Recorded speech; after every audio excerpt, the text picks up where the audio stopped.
What's up, everybody? Welcome back to another deck profile here on TCG University for the card game UniVersus. My name's Tam, and today I'm going to be talking about James's Inferno 2-dot deck from the Soul Calibur DLC. If you like this deck, make sure you go and you pick up your DLC from your local card shop. Yeah, this deck was really fun to watch pilot. This deck hits like a truck. So if you wanna throw real big damage attacks, make sure you check out this profile and check out the matches on the Soul Calibur DLC playlist here on the channel. With that, let's jump into the profile. All right, so this is Inferno 2-dot. He is he's a really rad character.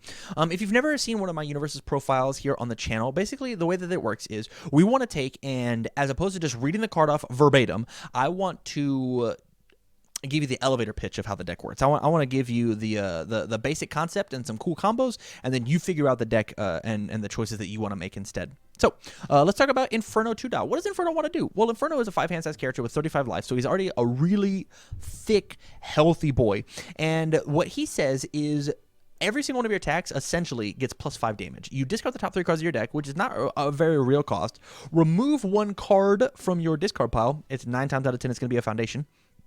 And then your attack is damage equal to its control, so 5 or sometimes 6. And he also has this really rad ability of just your opponent gets to pick up your hand, and so using the enhance on him, you can sculpt what 5 cards you want your opponent to pick up. They could be like the really nutty unfair ones, like Missile Launcher, or you could pick up like 5 throws, or so on and so forth. It's some cool stuff, but it takes a little bit of skill, a little bit of piloting in order to make your first form relevant. So the first attack that we're going to be playing is we're playing for Technical Sphere. And the reason we're playing Technical Sphere is because Technical Sphere is just a copy of any attack I have in my remove from game pile. So if I do decide to use Inferno and I remove whatever attack, or I happen to remove attacks off of some other ability, this just gets a copy of whatever I necessarily want it to be. Whatever cool attack, I now have 8 copies of it inside of my deck instead of just the measly 4. This just imagine this is every other card that I'm going to talk about here in this profile.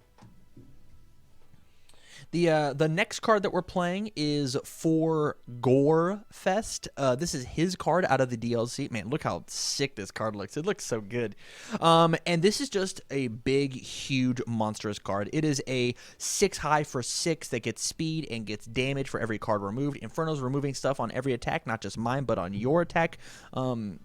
This attack is just massive. The one drawback is that it is a 6 diff, and we do have some bad checks in here, so just be careful whenever you're playing it. But like having 8 copies of Gorefest because of Technical Sphere is just really good. This thing hits like a truck and hits even harder with Inferno. This is actually a 6 high for 11 in Inferno just because of how it works. Up next, we've got for Corbucci Kick, or basically Baby Gorefest. It gets +1 damage for each of my remove from game attacks, and Inferno's going to give it another 5 damage. And so it's a 4 high for 8 in Inferno, and it's going to get at least another damage because of how Inferno works. This card can end games just as much as Gorefest. Starting off with Gorefest and then ending your combo with Corbucci Kick just murders people. Next, we're playing for Allure Phobia, which is just the baby version of Corbucci Kick. It's a little harder to get to stupid numbers than Corbucci Kick in the way that we're making the deck happen, but giving it a +5 damage off of Inferno and then giving it +2 off of Allure Phobia says that this is a 9 damage attack if we happen to hit the removal, which means if they half block, it's still 9 damage they have to deal with. And being able to just like pick up 4 of these, my opponent is not going to have 4 mid blocks on the turn that I first form on Inferno. And so like 18 damage, 18 damage, 18 damage, 18 damage. Oh, you died? Oh man, that stinks. I'm sorry to hear that. Up next, we're playing for Let's Party. This card is just a consistency card. Discard the top 4 cards, search my deck for whatever I need to, and then remove a card from the game. It's a 6 low for 11 in Inferno, and just says that I get to push through whatever play I need to push through. I can find the piece inside of my deck to make it happen.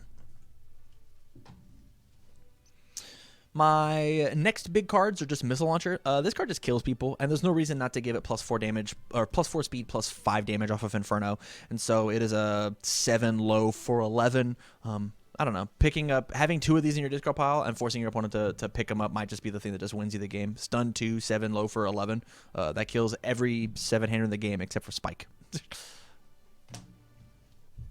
My last attack is 1 Coffee Samba. The reason this card is here is actually just to copy it off of Technical Sphere. I don't want this card in my deck at all because checking that 1 on any of my attacks just means my turn's over. I have no safety net when it comes to that. And so the faster I can get rid of it, it's normally one of the first thing that goes on my opponent's turn. I'll mill my 3 on my opponent's attack and then remove my Coffee Samba. My attack will get +1 damage, but I'm not playing 1, so who cares? And then all my Technical Spheres are just like, you know, amazing. So that was all the attacks. Let's move on to the support cards. And the first support card I want to talk about is Big Shot Judy. If you have a mill ability on your deck, then playing the big shots is very live. It is a little less effective inside of Inferno because the turn that we want to push in and do some real big damage, because of the first form, I don't get to pick these up like I would with like a Goro or whomever. And not a lot of these cards say draw cards. In fact, there's only one card that says draw, and it is Coffee Samba. And it's 2 random cards off the top.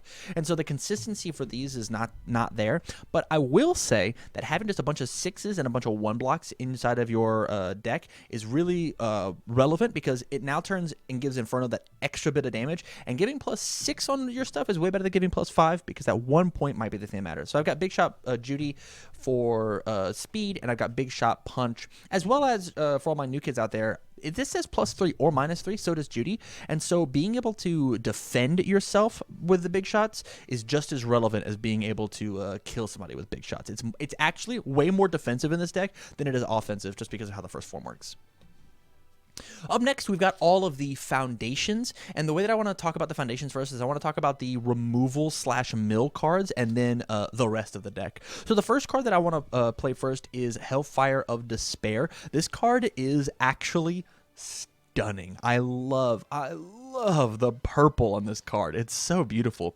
But its enhanced remove any number of cards from my discard pile is really relevant on my opponent's last attack. I know this is their last attack. They've committed out. I'll remove all but the 5 cards that I want. Oh, I'll first form and I'll pick up those 5 cards. Super, super relevant. And then it's got a really solid defensive ability of response flip after an attack is played. Its damage can't be modified. So if you're playing your own missile launcher and you're playing against Inferno, this card beats Inferno. So very relevant. I suspect this card to be in a bunch of sideboards, if not mainboarded, if you're trying to play this really wacky removal play. Up next, we've got 4 Born from Destruction. I think Inferno 2 dot is the deck that plays Inferno 1 dots, or the original support, the original character support the best, because we're playing 4 Born from Destruction. If you have a card removed of the same name, you get +1/+1.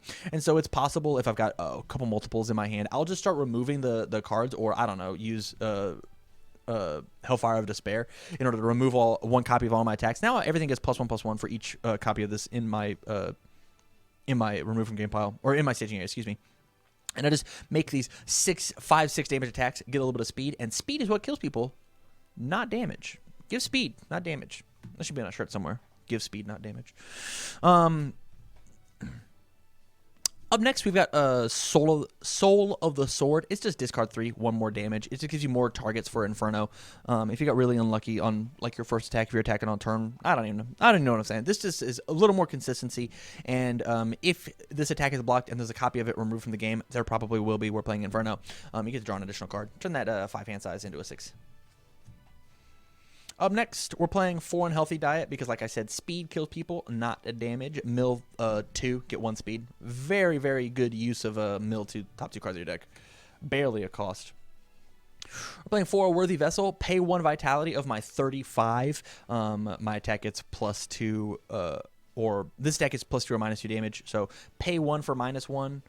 -1 damage or +2 damage, all of Vitality cost. It's pretty all right. Playing 4 Martial Banana because it's really easy to get 5 removed cards from the game and just be like, oh, +5 off Inferno, +5 off Martial Banana. You better not half block this or you're dead. This card's just super, super relevant in the damage stat for the same reason I feel Violent is relevant in the speed stat. Enhanced Flip, it gets +4 speed, 1 for each attack removed. And it's super easy to remove attacks with Inferno. The next card is for Hellward Bound. This, of any deck to want to play this card, this is the deck. Enhance, remove, your attack gets 3 speed and 6 damage, only playable if you have at least 10 cards in your remove from game pile and no cards in your discard pile. With Hellfire of Despair, we get to take in, if I've got both of these cards out here, I will remove this one, remove my entire discard pile, and then give my attack 3/6. This is the only way to make this card work. I like the fact that they finally found a way to print this card as being playable. Is this card necessary in this deck? I personally don't think so. Is it really sweet when it happens? Yes, absolutely. You definitely get cool style points for it. On to the next bit of milling. Look what's left in our deck. Everything's so aggressive. 3 Wishing Ward. It just says discard the top 3 cards of your deck. Your opponent loses a momentum. It's fine. It's not amazing. Preferably they don't have a momentum because we've just killed them. But the discard 3 is very relevant. Oh, it's actually 4 Wishing Wards. I apologize. It's 4. I'll lay them back out. My bad. I missed. I thought it was only 3. It's 4 Wishing Wards. It's that important. And then my last 2 cards are Goro's Victory Pose, making sure that I don't get my stuff revoked, making sure that I don't get banged. Actions are incredibly scary, and saying that my opponent can't play actions on a turn that I'm guaranteed going to kill them is relevant. It's super, super good. Goro's Victory Pose probably could be in here at more than a 2 of, honestly, but it just depends on what your local meta is or what the meta is in general. Revoke's a hell of a card, especially if it's the last card in their hand. Negating the enhance on Inferno and stopping that 6 extra damage might be the thing that wins you the game. All right, so that was James's Inferno 2-dot profile. If you liked the profile, make sure, like I said at the top, go out and check out the Soul Calibur DLC playlist for all the matches that he was played in. He made a fairly impressive run. And if you want to talk to James or anybody else at the university about Inferno 2-dot and how rad he is, make sure you go out to patreon.com/TCG University and sub at the $1 level.